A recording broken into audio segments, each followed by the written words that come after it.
สวัสดีพี่น้องสวัสดีค่ะ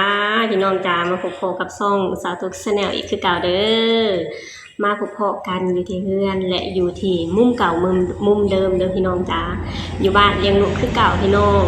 และมาตอนนี้ค่ะมีของแซ่บมาฝากมาตอนพี่น้องอีกแล้วเป็นของเปรี้ยวปากพี่น้องเห็นแล้วน้ำลายสิไหลเนาะพี่น้องเนาะนั่นก็คือแจ่วมะขามพี่น้องจ้าแจ่วปลาแดกใส่ข้าวคั่วละค่ะมีผักขะแยงแกมนำเนาะพี่น้องเนาะเห็นแล้วน้ำลายสิไหลเนาะพี่น้องเนาะมาพี่น้องมาแซ่บๆนำกันเด้อนี่เฮาได้มะขามแล้วพี่น้องนี่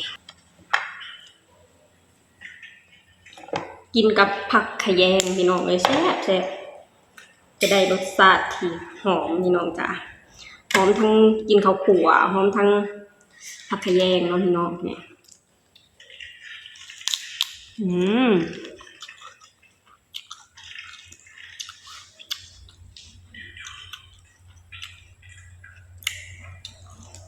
มะขามเนี่ยสมครับ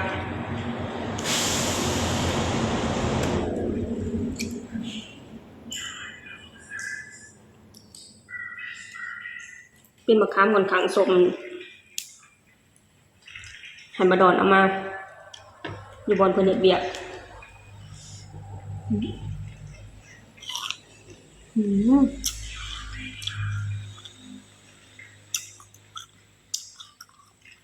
ช่ว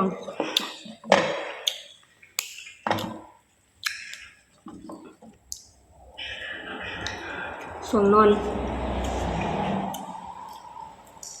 กินช่วงเที่ยงบ่ายๆแบบนี้มีแห้งหยาวเลยพี่น้องตาสื่นเลยนี่น้องจ๋า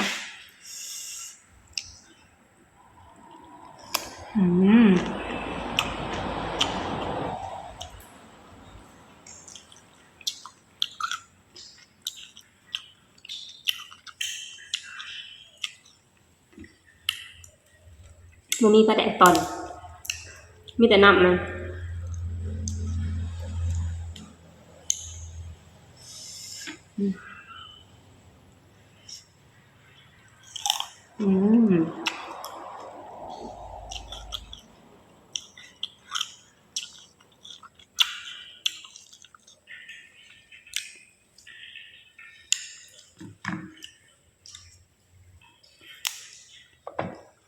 มะขามสมในใจเลยเมนูยั่วน้ำลาย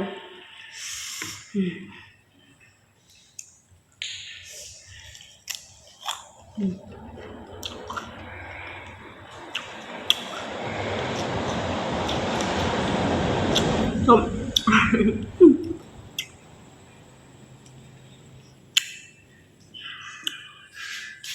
กินกับคนหน่อยคือเก่า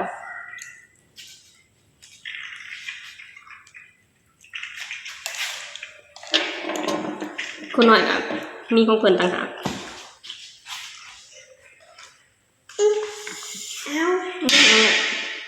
นอก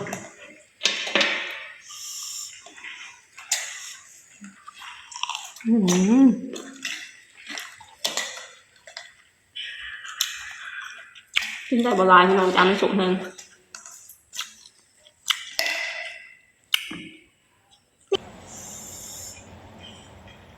ดอกไฟมันจะเป็นหยังมันกระพริบพี่น้อง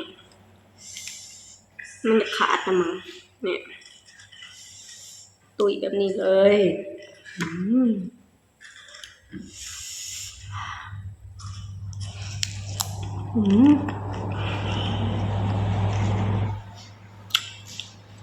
เมนูยั่วน้ำลาย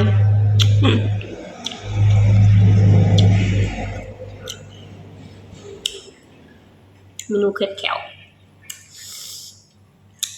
แต่ก็อยากกินแล้วรู้สึกว่าตาตื่นขึ้นมาเลยพี่น้องจ๋า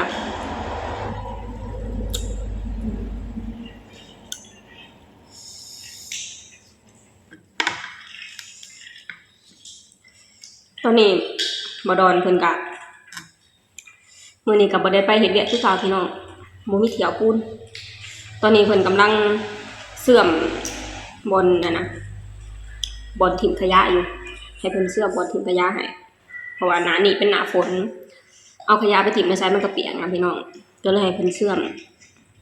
เขาจะได้มีบอลทิ้งขยะ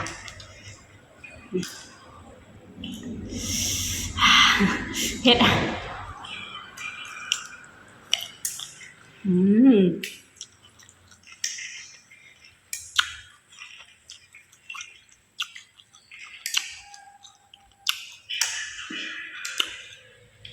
เริ่มเค็ดเขาทั้งเค็ดทั้งเผ็ดผักขะแยงกับเรือมาจากแกงหน่อไม้เมื่อวานนี้ก็เลยคืออยากกินแจ่วมะขามก็เลยจงเอาไว้กินกับแจ่วมะขามนะพี่น้องเอามาพันกับมะขามแบบนี้รู้สึกว่าหอมพี่น้องจ้ะแจ่วกับเผ็ด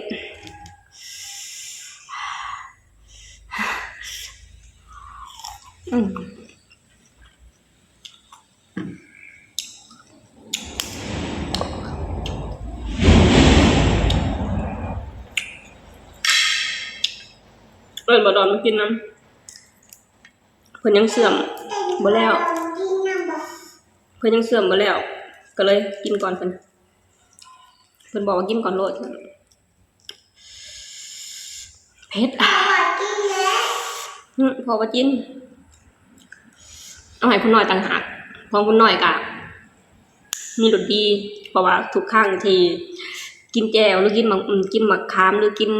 หมักม่วงจะต้องมีพริกเกลือให้เพิ่นต่างหากเพราะว่าเพิ่นก็มักกินไอ้แบบว่ามักกินของเปรี้ยวนะพี่น้องกินทุกครั้งต้องมีพริกต้องมีพริกเกลือให้เพิ่นต่างหากเนาะพี่น้องเนาะโอ้ยตอนนี้บ่ไหวเผ็ดแฮงเชิญเผ็ดหน่อยเดียวเองมักพริกมันเผ็ดมักพริกมันเผ็ดมักพริกมันเผ็ดบ่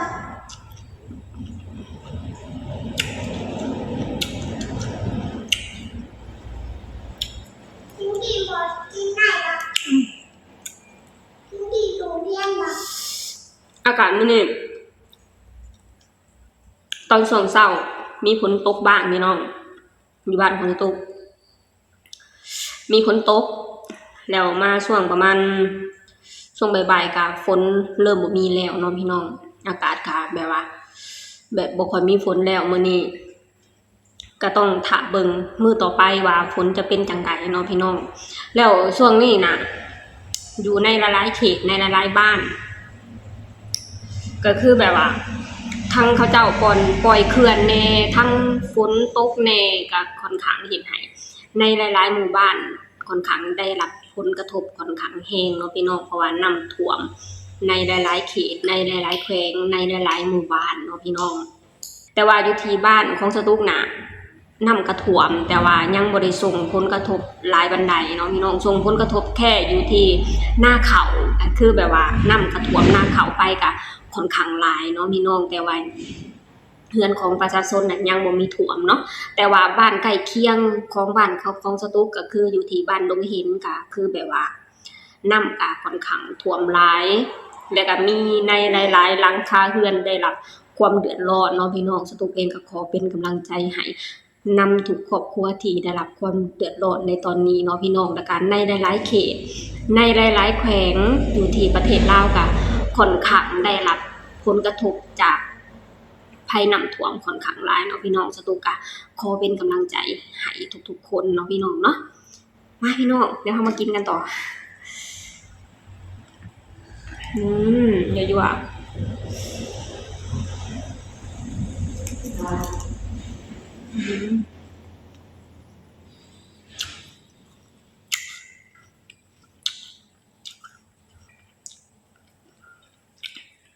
แล้วบ้านของสตุกน่ะเป็นบ้านที่ค่อนข้างสูงน้ำก็เลยบ่ค่อยท่วมถึงบ้านเรือนของประชาชนปานใดแต่ว่าอยู่ที่บ้านที่ใกล้เคียงกับบ้านของสตุกน่ะแบบว่าก็ค่อนข้างต่ำกว่าบ้านของสตุกเนาะพี่น้องก็จะแบบว่าค่อนข้างส่งผลกระทบค่อนข้างหลายเติบอยู่พี่น้องเผ็ดเผ็ด แซ่บๆพี่น้องเลยมันนี่กะมีเมนูยั่วน้ำลายทางเมนูยั่วน้ำลายเมนูที่เค็ดแขวพี่น้องกินไปนำหยีตาไปนำเนาะพี่น้องเพราะว่าเป็นมะขามที่ค่อนข้างสมเลยทีเดียวเนาะพี่น้องนี่แหละพี่น้องมามื้อนี้สตุกเองกะพาพี่น้องมากินสมมะขามแจ่วกะมีข้าวขั่วมีปลาแดกเนาะพี่น้องแล้วก็มีมะขามน้อยแล้วก็ผักกาดเฮากะมีผักขะแยงเนาะพี่น้องซึ่งกินกับแจ่วมะขามกับแจ่วปลาแดกค่อนข้างเข้ากันเลยเนาะพี่น้องนี่ล่ะกินมื้อนี้กะค่อนข้างตาสื่นเลยพี่น้องกำลังง่วงนอนในช่วงบ่ายๆพี่น้องจ้าสตุกกะเพราแม่พี่น้องมากินสมมะขามเนาะพี่น้องเนาะโอเคพี่น้องสำหรับคลิปนี้สตุกกะจะขอจบลงเท่านี้ก่อนเด้อฝากให้พี่น้องช่วยกดไลค์กดแชร์กดติดตามในช่องสตุก Channel หน่อยเด้อสบายดีสวัสดีค่ะ